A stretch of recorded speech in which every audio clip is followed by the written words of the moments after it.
ہم اپنے مومنین کی خدمت میں ایک اہم ترین سوال اور آیت اللہ العظمیٰ سید علی حسینی السیستانی دام ظلہ کے جواب کو بیان کرنے کی سعادت حاصل کریں گے۔ سوال یہ ہے کہ اکثر فقہا یہ فتویٰ دیتے ہیں کہ ٹیلیسکوپ کے ذریعے چاند دیکھنا معتبر نہیں ہے، خواہ چاند دیکھنے والا ہو یا کوئی اور شخص ہو، دونوں کے لیے معتبر نہیں ہے۔ جبکہ کچھ لوگ اس فتویٰ کا سبب پوچھتے ہیں کہ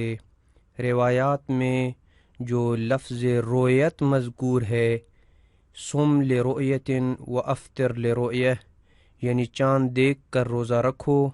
اور چاند دیکھ کر روزہ افطار کرو یعنی عید کرو، یہ لفظ رؤیت یہ عام ہے، یہ آنکھ سے دیکھنے اور ٹیلیسکوپ دونوں سے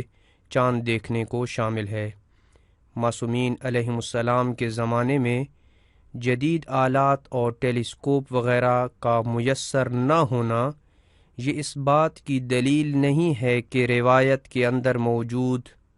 عموم ٹیلیسکوپ سے چاند دیکھنے کو شامل نہ ہو۔ پس اگرچہ ائمہ اہل بیت علیہم السلام کے زمانے میں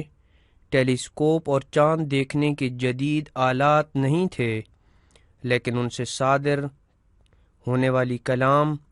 ٹیلیسکوپ اور جدید آلات سے چاند دیکھنے کو شامل ہے۔ لہٰذا رؤیت ہلال کے مسئلے میں اکثر فقہا کا جدید آلات پر اعتماد نہ کرنے کی کیا وجہ ہو سکتی ہے، جبکہ دیگر شرعی موضوعات کی تشخیص میں جدید آلات سے مدد لی جاتی ہے؟ یہ وہ سوال ہے کہ جو ہر سال عید کے موقع پہ کیا جاتا ہے۔ اس سوال کے جواب میں آیت اللہ العظمیٰ سید علی حسینی سیستانی یہ لکھتے ہیں کہ یہ ایک تخصصی بحث ہے اور اس بحث کے کچھ پہلو اور زاویے ایسے ہیں جو سوائے اسپیشلسٹ اور ماہر لوگوں کے عوام الناس کی دسترس اور فہم سے باہر ہیں، لیکن ہم اس مقام پہ چند ایک گزارشات بیان کرنا چاہتے ہیں جو اسپیشلسٹ اور ماہر لوگوں کے علاوہ بھی قابل فہم ہیں اور ان کی عقل بھی ان مطالب کا احاطہ کر سکتی ہے۔ پس ابتدائے سخن میں ہم گفتگو کا آغاز اس بات سے کر رہے ہیں کہ قرآن کریم نے اس بات پر بہت ہی واضح انداز میں انسانیت کی رہنمائی کی ہے کہ ہر مہینے کا الگ چاند بنانے کا فلسفہ یہ قرار دیا گیا ہے کہ ہر مہینے کے چاند کو اوقات کار کے تعین کا ذریعہ قرار دیا گیا ہے، اور پوری انسانیت اپنی دنیا اور دین کے امور میں انہی اوقات کار پر اعتماد کرتی ہے۔ ارشاد رب العزت ہے، یسألونک عن الاہلہ قل ہی مواقیت للناس والحج، یعنی لوگ آپ سے چاند کے گھٹنے بڑھنے کے بارے میں پوچھتے ہیں، اے میرے حبیب کہہ دیجئے یہ لوگوں کے لیے اور حج کے اوقات کے تعین کا ذریعہ ہے۔ اور جو چیز عوام الناس کے اوقات کار کے تعین کا ذریعہ بن سکتی ہے، یہ وہ چاند ہے جو مقامی افق پر یوں ظاہر اور نمایاں ہو کہ بغیر کسی آلے کی مدد سے دکھنے کے قابل ہو، اور وہ چاند جو ٹیلیسکوپ اور جدید آلات کے علاوہ دکھائی دینے کے قابل نہ ہو، وہ چاند عوام الناس کے اوقات کار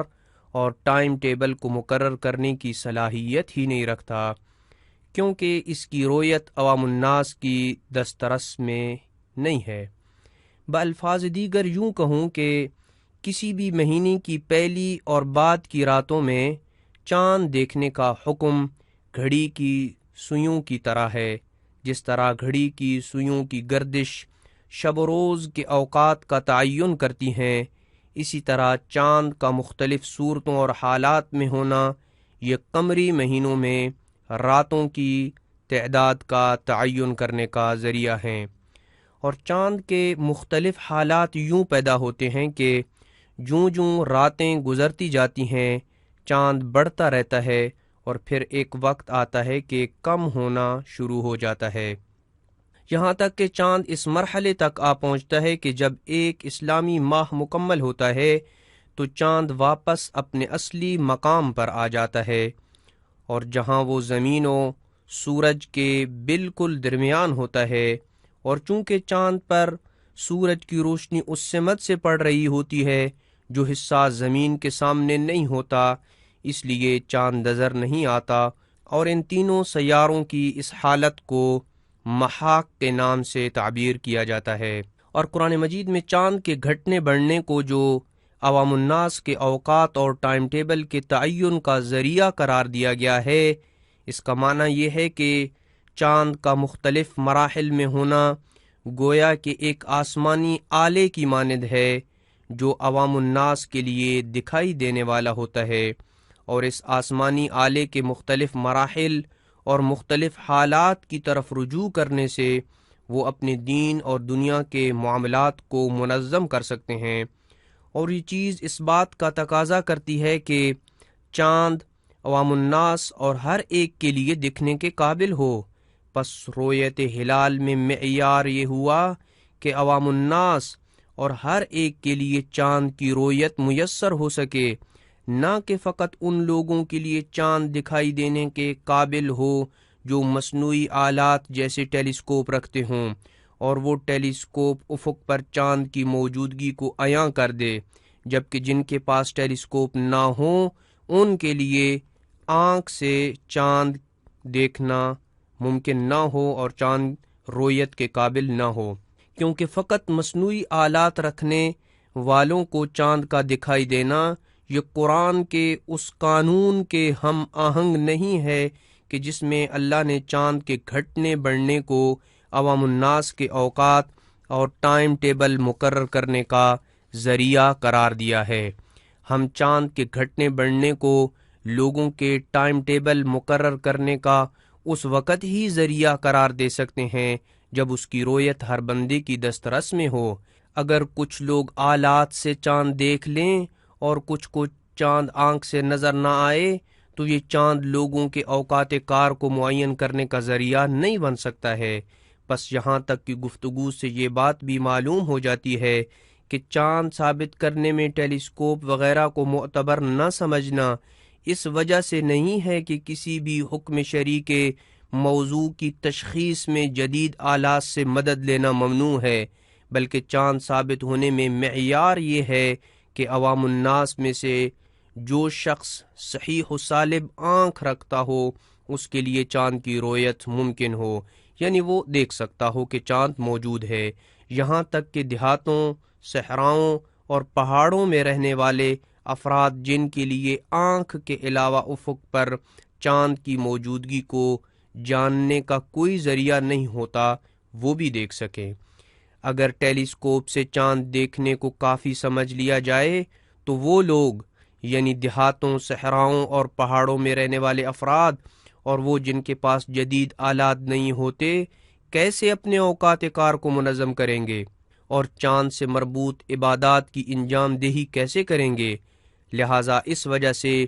چاند ثابت ہونے میں معیار یہ ہے کہ وہ عوام الناس کی رویت کے قابل ہو۔ جن کے پاس جدید آلات نہیں ہوتے وہ بھی چاند کو دیکھ سکیں۔ یہاں پر ہم کچھ مثالوں سے اس مسئلے کو مزید واضح کرتے ہیں۔ نمبر 1، مرد پر غسل جنابت کے اسباب میں سے ایک یہ ہے کہ اس سے منی خارج ہو۔ جب مرد کے پروسٹیٹ گلانڈ کے کاٹنے کی سرجری کی جاتی ہے تو یہ اس بات کا باعث بنتی ہے کہ جب وہ مرد ہم بستری کرتا ہے تو منی مثانے کی طرف واپس لوٹ جاتی ہے اور پیشاب میں گھل مل کر نکلتی ہے۔ پس اگر اس مرد کے پیشاب کا سیمپل لیا جائے اور لیبارٹری میں مائکروسکوپ کے ذریعے یہ معلوم ہو جائے کہ پیشاب کے سیمپل میں منی کے چھوٹے چھوٹے ذرات موجود ہیں، پس مائکروسکوپ کے ذریعے پیشاب کے قطروں میں چھوٹے چھوٹے ذرات کا انکشاف ہو جانا اس بات کا سبب نہیں بنتا کہ اس شخص پر غسل جنابت واجب ہو گیا ہے، کیونکہ غسل جنابت کے واجب ہونے کا سبب منی کا نکلنا ہے جو متحقق نہیں ہوا ہے، اور جدید آلات کے ذریعے پیشاب کے اندر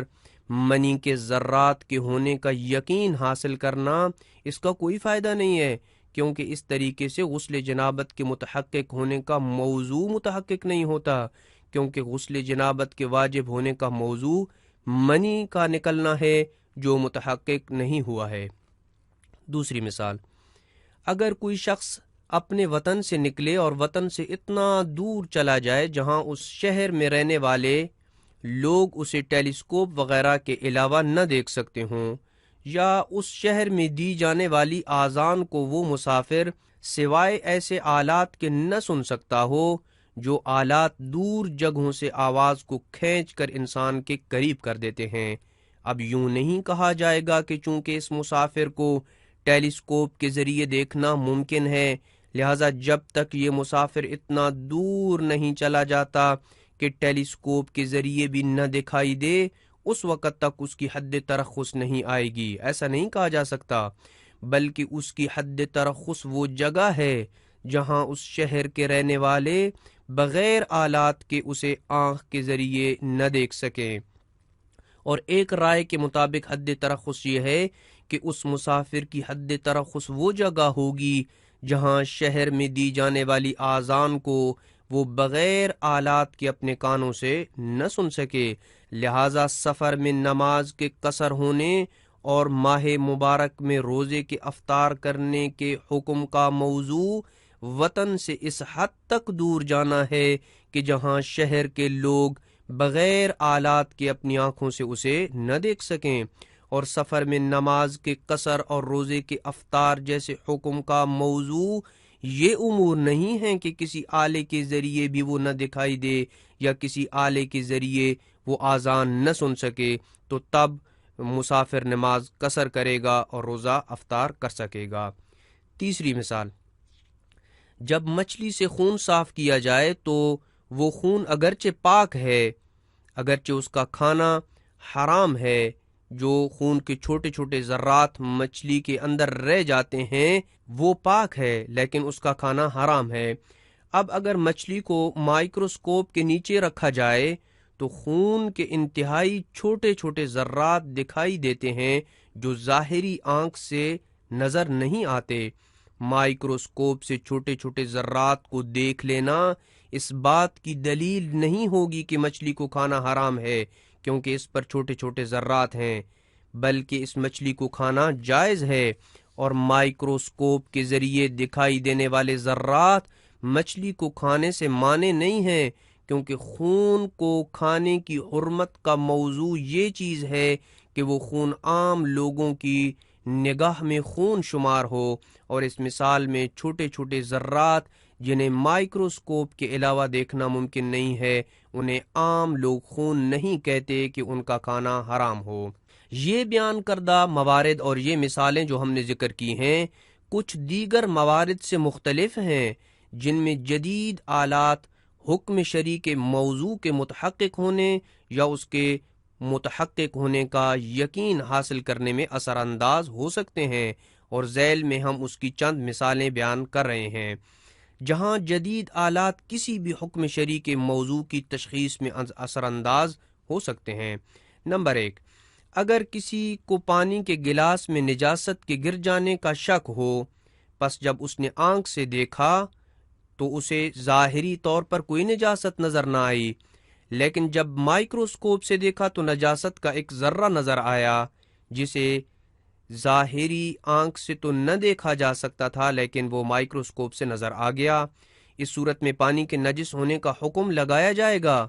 کیونکہ کسی چیز پر نجاست کے حکم لگانے کا موضوع یہ ہے کہ وہ چیز نجاست سے جا ملے، چاہے نجاست کا ایک ذرہ ہی جا ملے، اور مائکروسکوپ کے ذریعے اس چیز کا یقین کرنا ممکن ہے کہ نجاست کا ایک ذرہ پانی سے مل گیا ہے، لہذا وہ پانی نجس شمار ہوگا۔ نمبر 2،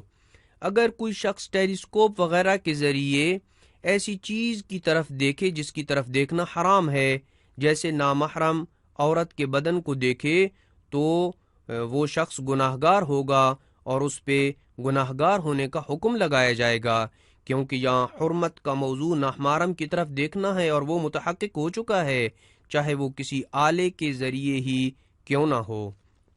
نمبر 3، اگر کوئی شخص جدید ترین جاسوسی کے آلات سے کسی انسان کی جاسوسی کرے تو اس شخص نے حرام کا ارتکاب کیا ہے، کیونکہ اس مقام پہ حرمت کا موضوع جاسوسی کرنا یہ متحقق ہو چکا ہے۔ اور اب کوئی یہ نہ کہے کہ جاسوسی جدید آلات کے بغیر بلا واسطہ جاسوسی کرے تو تب حرام ہوگی، کیونکہ بلا واسطہ جاسوسی کرنا یہ جاسوسی کے حرام ہونے کا موضوع نہیں ہے، بلکہ جاسوسی کے حرام ہونے کا موضوع فقط جاسوسی کرنا ہے، چاہے وہ جدید آلات سے ہی کی جائے۔ نمبر 4، اگر کسی حاملہ خاتون کا شوہر مر جائے اور شکم مادر میں موجود بچے کے میراث میں سے حصے کو جدا کرنے کے بعد مرنے والی کی میراث کو باقی ورثاء پہ تقسیم کرنا چاہیں تو ایسی صورت میں یہ جاننے کے لیے کہ شکم مادر میں ایک ہی بچہ ہے یا متعدد ہیں، لڑکا ہے یا لڑکی ہے، اگر الٹرا ساؤنڈ کی مدد لی جائے اور الٹرا ساؤنڈ کی رپورٹ پر عمل کر کے شکم مادر میں موجود جنین کی میراث جدا کر دی جائے تو ایسا کرنا ٹھیک ہے، کیونکہ مرنے والے کی میراث کی تقسیم سے پہلے مرنے والے کے ترکے سے شکم مادر میں موجود جنین اور بچے کا حصہ جدا کرنے کا موضوع یہ ہے کہ احتمال ہے کہ شکم مادر میں موجود جنین ایک بھی ہو سکتا ہے اور زیادہ بھی ہو سکتے ہیں، لڑکا بھی ہو سکتا ہے اور لڑکی بھی ہو سکتی ہے، اور اگر اس چیز کی تشخیص جدید آلات سے ہو سکتی ہے تو اس کے مطابق عمل کرنا لازم ہوگا۔ نمبر 5، اگر کسی نومولود بچے کے متعلق شک ہو کہ وہ فلاں کا بچہ ہے یا نہیں اور اس کا ڈی این اے ٹیسٹ کیا جائے اور اس ٹیسٹ کی رپورٹ سے یہ ظاہر ہو کہ بچے اور اس مرد کے جینیاتی جینات ایک جیسے ہیں تو اس ڈی این اے رپورٹ پر عمل کیا جائے گا، کیونکہ کسی بچے پر کسی کی اولاد ہونے کا حکم لگانے کا موضوع یہ ہے کہ اس کے سپرم اس